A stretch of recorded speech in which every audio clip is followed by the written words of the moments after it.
ഇനി സാധാരണ ഈ പുത്തൻ പ്രസ്ഥാനക്കാർ വന്നിട്ട് ജനങ്ങളെ പൊട്ടീസാക്കുന്ന ഒരു വിഷയമാണ് ദുആഴ് ദുആഴ് ദുആഴ് വിളി വിളി വിളി എന്ന് പറഞ്ഞിട്ട് ഒട്ടാകണ ഫസാദാക്കുക എന്നുള്ള അവരുടെ പരിപാടി. എന്നിട്ട് അദ്ദുആഉ ഹുവൽ ഇബാദ എന്നാണ് ഹദീസു. അദ്ദുആഉ ഹുവൽ ഇബാദ എന്ന് പറഞ്ഞാൽ ദുആ അതാണ് ആരാധന, അതാണ് പ്രാർത്ഥന എന്ന് പറഞ്ഞ അർത്ഥം വെച്ച്. അപ്പൊ അങ്ങനത്തെ ആളുകളോട് നമ്മൾ ചോദിക്കേണ്ട അദ്ദുആഉ ഹുവൽ ഇബാദു എന്നതിന്റെ അർത്ഥം എന്താണ്? എല്ലാ ദുആയും ആരാധനയാണ് എന്നാണോ? എന്താണ് അദ്ദുആഉ ഹുവൽ ഇബാദ എന്നതിന്റെ അർത്ഥം? എല്ലാ ദുആയും ആരാധനയാണ് എന്നാണോ? അതല്ല ചില പ്രത്യേക ദുആകളിൽ ആരാധനയാണ് എന്നാണോ? എല്ലാ ദുആയും ആരാധനയാണ് എന്നാണെങ്കിൽ മഹാനായ നൂഹ് നബി അലൈഹിസ്സലാം പറഞ്ഞു, ഇന്നി ദഅഉതു ഖൗമി ലൈലം വനഹാറ, ഞാൻ എന്റെ കൗമിനോട് ദുആ ചെയ്തു, ലൈലം വനഹാറ, രാത്രിയും പകലും ഒക്കെ ദുആ ചെയ്തു. ഈ ദുആ ശിർക്കാണെന്ന് വരും. അതല്ല ചില പ്രത്യേക ദുആകൾ ആരാധനയാണ് എന്നാണോ? എങ്കിൽ ആ ദുആ ആരാധനയായ ദുആ ഏത്? അതിന്റെ പ്രത്യേകത എന്ത്? ഇതാണ് ഇവിടെ ചിന്തിക്കേണ്ടത്. അതുകൊണ്ട് അദ്ദുആഉ ഹുവൽ ഇബാദ എന്ന് പറഞ്ഞാൽ എല്ലാ ദുആയും ആരാധനയാണ് എന്നാണോ അതിന്റെ അർത്ഥം? അതല്ല ചില പ്രത്യേക ദുആകൾ ആരാധനയാണ് എന്നാണോ? അവിടെ വിശദീകരണം നൽകേണ്ടതുണ്ട്. സാധാരണ വിശദീകരണം നൽകാറില്ല. അതേ സമയത്ത് വിശുദ്ധ ഖുർആനിൽ ധാരാളം അർത്ഥങ്ങൾക്ക് ദുആ പ്രയോഗിച്ചതായി നമുക്ക് കാണാം. വിശുദ്ധ ഖുർആനിൽ 10-ലധികം മയകൾക്ക് ദുആ എന്ന പദത്തെ ഉപയോഗിച്ചിട്ടുണ്ട്. അതിൽപ്പെട്ട ഒന്നാണ് ഇബാദത്ത് എന്ന അർത്ഥത്തിന് ഉപയോഗിച്ചു. വഅന്നൽ മസാജിദ ലില്ലാഹി ഫലാ തദൂ മഅല്ലാഹി അഹദാ. അവിടെ ആരാധന എന്ന അർത്ഥത്തിലാണ് ദുആ ഉപയോഗിച്ചത്. ഇനി ചോദിക്കുക എന്ന അർത്ഥത്തിൽ ദുആനെ ഉപയോഗിച്ചിട്ടുണ്ട്. ഉദൂനി അസ്തജിബ് ലക്കും, അവിടെ ചോദിക്കുക എന്ന അർത്ഥത്തിലാണ്. ഇനി ത്വലബ് തേടുക, ആവശ്യപ്പെടുക എന്ന അർത്ഥത്തിൽ ഉപയോഗിച്ചിട്ടുണ്ട്. അതുപോലെ സഹായം തേടുക എന്ന അർത്ഥത്തിൽ ഉപയോഗിച്ചിട്ടുണ്ട്. വിളിക്കുക എന്ന അർത്ഥത്തിൽ ഉപയോഗിച്ചിട്ടുണ്ട്. അങ്ങനെ ധാരാളം അർത്ഥങ്ങളിൽ ദുആ എന്ന പദം വിശുദ്ധ ഖുർആനിൽ ഉപയോഗിച്ചതായി നമുക്ക് കാണാം. ഇനി ചിന്തിക്കേണ്ട ഒരു വിഷയം, അല്ലാത്തവരെ വിളിക്കാനുള്ളത് ശിർക്കാണ് എന്നാണ് ഇപ്പോ ഒരു വിഭാഗം പറയുന്നത്. അവിടെ നമ്മൾ അതിനെപ്പറ്റി ഒന്ന് ചിന്തിക്കേണ്ടതുണ്ട്. എന്തുകൊണ്ടാണ് അവിടെ ശിർക്ക് വന്നത്? അല്ലാത്തവരെ ആരെ വിളിക്കലും ശിർക്കാണോ? എന്നിൽ വാപ്പാനെ വിളിച്ചാലും ശിർക്കാകണം. പക്ഷെ വാപ്പാനെ വിളിച്ചാൽ ശിർക്കാണെന്ന് ആരും പറയുന്നില്ല. അല്ല, ഇനി മരണപ്പെട്ട ഒരു സാധനത്തിനെ വിളിക്കുക എന്നതാണോ ശിർക്ക്? ശിർക്കിന്റെ മാനദണ്ഡം എന്ത് എന്നാണ് നമ്മൾ ചിന്തിക്കേണ്ടത്. നമുക്ക് ചിന്തിക്കാം. മഹാനായ ഖലീലുല്ലാഹി ഇബ്രാഹിം നബി അലൈഹി സ്വലാത്തു വസ്സലാമിനോട് ചത്തുപോയ പക്ഷികളെ വിളിക്കാൻ വിശുദ്ധ ഖുർആനിൽ പറഞ്ഞ ആയത്ത് വിശുദ്ധ ഖുർആനിൽ കാണാം. അപ്പൊ ജീവനില്ലാത്ത ഒരു സാധനത്തിലെ വിളിക്കലാണോ ശിർക്ക്? അത് ശിർക്കാകാൻ തരമില്ല.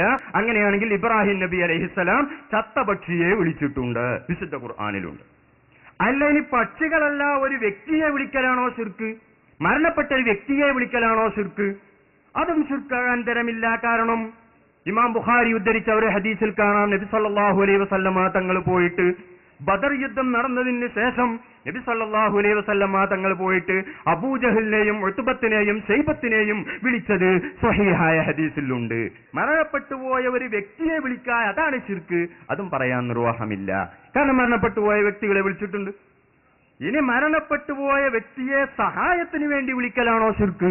അതും ശിർക്കാൻ തരമില്ല. നബി സല്ലല്ലാഹു അലൈഹി വസല്ലമ തങ്ങൾ അഊദു ബികലിമാത്തില്ലാഹി തമ്മാത്തി മിൻ ശർരി മാ ഖലഖ എന്ന് പറഞ്ഞ് നബി സല്ലല്ലാഹു അലൈഹി വസല്ലമ തങ്ങൾ കാവലിനെ തേടുകയും ആ കാവലിനെ തേടിയ കലിമാത്തുല്ലാഹി തമ്മാത്ത് എന്ന് പറഞ്ഞാൽ അർവാഹുൽ മുഅ്മിനീൻ, മരണപ്പെട്ടുപോയ ആളുകളുടെ മഹാത്മാക്കൾ എന്നാണ് അതിനർത്ഥമെന്ന് മഹാനായ ഇമാം ഫഖ്റുദ്ദീൻ റാസി റഹ്മഹുല്ലാഹ് വിശദീകരിച്ചതായി തന്റെ തഫ്സീറുൽ കബീറിൽ കാണാം.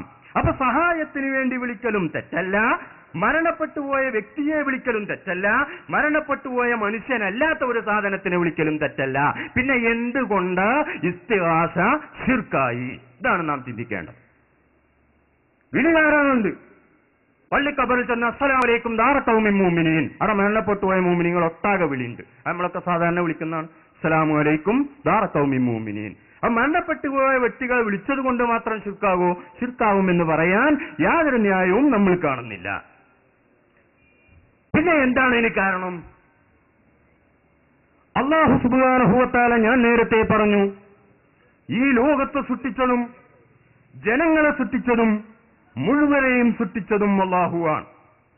മുഴുവൻ ജനങ്ങൾക്കും അല്ലാത്ത വസ്തുക്കൾക്കുമൊക്കെയുള്ള വ്യത്യസ്തമായ കഴിവുകളുണ്ട്. ഈ കഴിവുകൾ നൽകിയതും അള്ളാഹുവാണ്.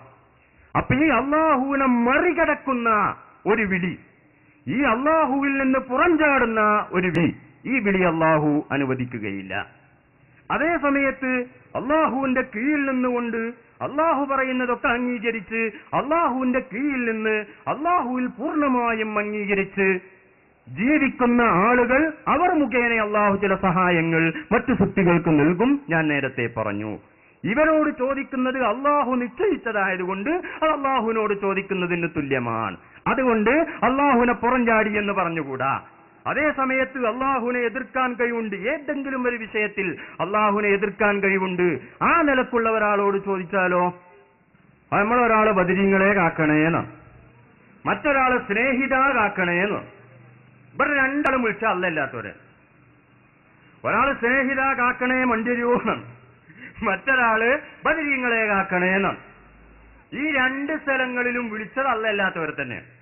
അതേ സമയത്ത് സ്നേഹിത കാക്കണേ അത് ശിർക്കല്ലാന്നും ബദരീങ്ങളെ കാക്കണേ അത് ശിർക്കാണെന്നും. അപ്പൊ എന്താണ്, രണ്ടും അല്ലല്ലാത്തവരെന്നെ വിളിച്ച് അല്ലല്ലാത്ത ഒരാളെയും വിളിക്കാൻ പാടില്ല എന്നാ രണ്ടും ശിർക്കാകണം? അല്ലല്ലാത്ത ഒരാളെയും വിളിക്കാൻ പാടില്ല എന്നാണോ? എന്നാ രണ്ടും ശിർക്കാകണം. അതേ സമയത്ത് ഉമ്മ സഹായിക്കണേ ശിർക്കല്ല തൗഹീദ്, ബദരീങ്ങളെ സഹായിക്കണേ ശിർക്ക്.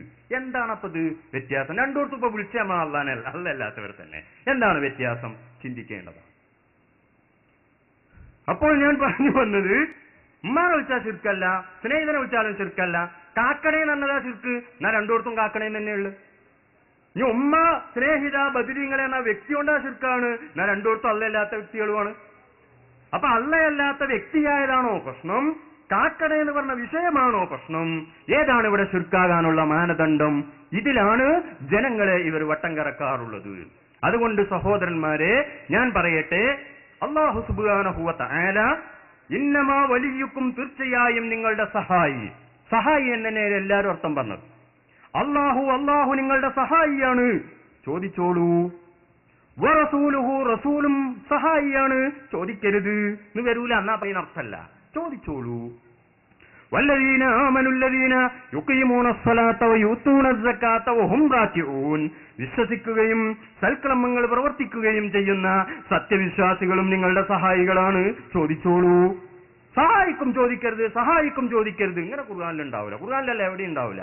ഇപ്പൊ നമ്മളൊരാൾ പിരിവാരം വന്നപ്പോ പറഞ്ഞത് അയാളല്ല കൊടുക്കുന്ന ആളാ കേട്ടോ എന്ന് പറഞ്ഞതിന്റെ വാക്കെന്താ? പൊയ്ക്കോളൂ ചോദിച്ചോളൂ എന്നാ. അതിനൊരാൾ എഴുതണ്ടേ പറയേണ്ടേ ആവശ്യമില്ല.